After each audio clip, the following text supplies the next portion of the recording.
nk'uko twabibasezeranyije ko tuzahita tubagezaho ubuzima bw'ibyamamare, intwari n'abakire.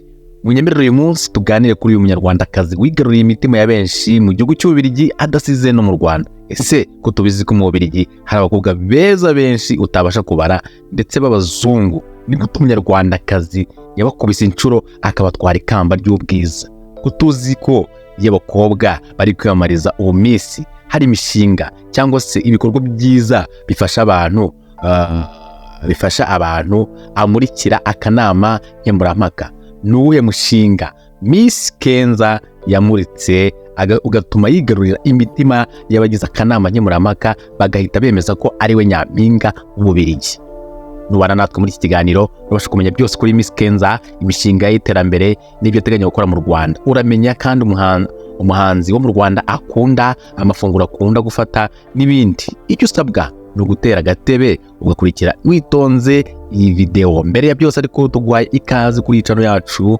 Nge mugiye kubana ni Oreste bahoje imigo. Ikiganiro cyo ni isi y'ibyamamare, intwari n'abakire. Niba utarakora subscribe, ukora subscribe kandi no kunzogera kugira ngo utazajya ucikwa n'ibiganiro biryoshye binyura kuri iyi channel. Ikaze n'isi y'u Rwanda n'Ububirigi, isi ya Miss Kenza Joanna Amelut. Miss Kenza Amelut nyampinga w'Ububirigi wa 2024, afite inkomoko mu Bubirigi no mu Rwanda. Akaba ari umunyamideli yavutse kuri se w'Umubirigi na nyina w'umunyarwandakazi. Uretse kuba afite umwuga wo kumurika imideli, Kenza arimo no kwiga icyiciro cya kabiri cya kaminuza mu bucuruzi mpuzamahanga. Aterwa ishema ryinshi ry'uko yabonye amahirwe yo gukoresha izina rye mu guteza imbere abandi by'umwihariko mu bikorwa byo kwita ku burezi. Kenza yagaragaje ubushake mu gufasha cyane mu bijyanye n'uburezi, aho ari umushinga ugamije gufasha abanyeshuri b'Ababirigi bahura n'ibibazo bituma batajya ku masomo yabo ngo babashe gusubira mu ishuri. Miss Kenza avuga ko u Rwanda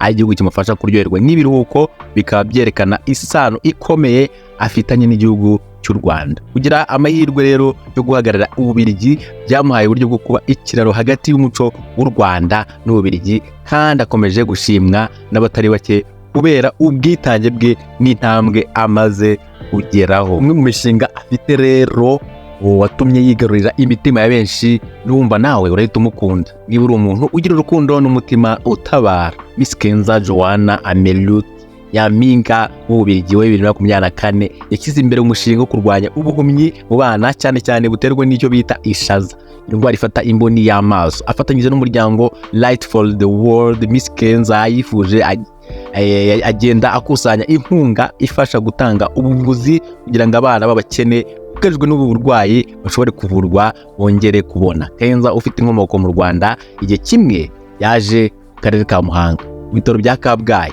ahakunze kuvurirwa iyo ndwara y'ishaza. Ahageze yafashwe n'amarangamutima akomeye akimara kubona aba bana bari bazanywe kuvurwa iyo ndwara. Yahise atangira ubukangurambaga, ahamagarira ababukurikira ku mbuga nkoranyambaga gutanga inkunga kuri gahunda yo gufasha aba bana. Uyu mushinga wibanda ku gufasha abana kubona ubuvuzi bwihutirwa mu rwego rwo kubafasha kubaho neza kandi bakaba batagira ubumuga. Natwe twavuga ngo Miss Kenza, iki gikorwa cy'urukundo Imana izajya guhembere, kandi ubufasha utanga Imana izagisubiza aho kura igukubire inshuro tutabasha kubara. Miss Kenza ntabwo yabaye y'amazi ashyuha akibagirwa iwabo wa mbeho, ariko byose abikomora ku babyeyi be, cyane cyane mama we wamukundishije u Rwanda, ko yivugira ko uretse kuba yaravukiye i Bwotamasimbi buri mwaka yazaga mu Rwanda, ndetse nyine na nyuma yo kuba Miss w'Ububirigi yaje mu Rwanda, ari nabwo yagiye gufasha abana bavurirwaga ku bitaro bya Kabgayi. Avuga ko akunda u Rwanda byasaze, ndetse ngo hari n'abahanzi b'Abanyarwanda yihebeye, niyo ari mu modoka agenda yumva indirimbo zabo. Abo ngo ni Ngabo Medal uzwi ku izina rya Meddy ndetse na Bruce Melody. Amafunguro ya Kinyarwanda akunda, avuga ko yikundira isombe, amatunda n'imineke, naho icyo kunywa akunda ni fanta.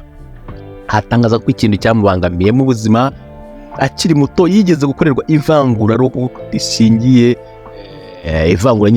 ku ruhu, ndetse ngo ahora asaba Imana ngo ibintu by'ivanguraruhu bizahagarare, kandi ngo nta muntu yabyifuriza. Ko cyamushimishije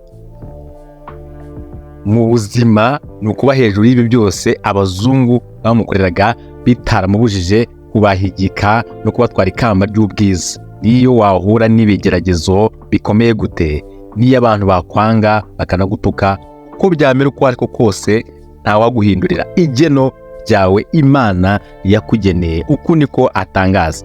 Ashishikariza abana b'abakobwa kwitinyuka no kudacika intege ngo bumve bihebye igihe hari umuntu ubabwiye ko ari babi ku isura, ko iri jambo riri muri tuma abakobwa bamwe bitera icyizere iyo baribwiwe.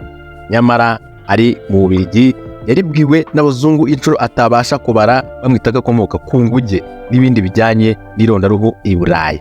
Ariko ibi ntibyamuciye intege, ahubwo byatumye arwana no kuziyamamariza kuba nyampinga kugira ngo yereke abamwitaga ko afite amaraso y'inguge ko bibeshye kubera Imana. Rero inzozi ze zaje kuba impamo ubwo mu kwezi kwa kabiri umwaka wa 2024 yagirwaga Miss Wububirigi bwose, itariki itazasibika mu mateka ye no mu mitima y'abamukunda bose. Iyi tariki izibagirana mu buzima bwa Miss Kenza Joanna Amelut. Hari byinshi by'ingenzi abakobwa bamwigiraho, kuko nko kuba nyampinga w'Ububiligi ntabwo byamubereye gusa igihembo cy'ubwiza, ahubwo yakoresheje uwo mwanya mu buryo bwo gufasha abandi. Kenza yerekanye ko kugira impuhwe n'urukundo ari ingenzi cyane cyane ku bakiri bato bafite ibibazo by'ubuzima bikomeye.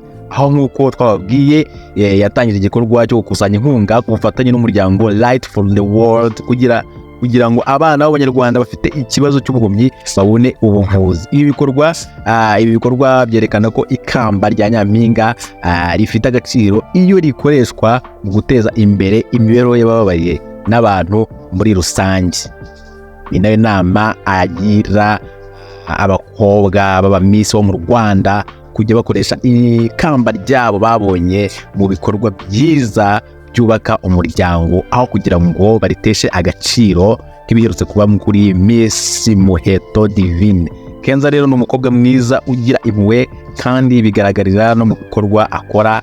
Ni intangarugero kandi kuko yagaragaje ko kuba nyampinga bisaba guhuza ubwiza n'ubwenge no gukora ibikorwa bifitiye rubanda akamaro. Miss Kenza nubwo yavukiye mu Bubiligi ntiyigeze yirengagiza ko afitanye isano n'igihugu cy'u Rwanda. Yagaragaje ko kumenya inkomoko ye ari ingenzi ndetse bigatuma agira uruhare mu gufasha igihugu cye cya gakondo. Mu magambo make, Kenza ahamagarira urubyiruko guharanira kugira impinduka nziza mu buzima bw'abandi, bakaba intangarugero mu bwiza no mu bikorwa bifite intego. Ibi byerekana ko kugira imbaraga n'umutima w'impuhwe bishobora guhindura isi. Mwakoze kubana natwe muri iki kiganiro. Ahariho dusoreje inkuru ya Miss Kenza.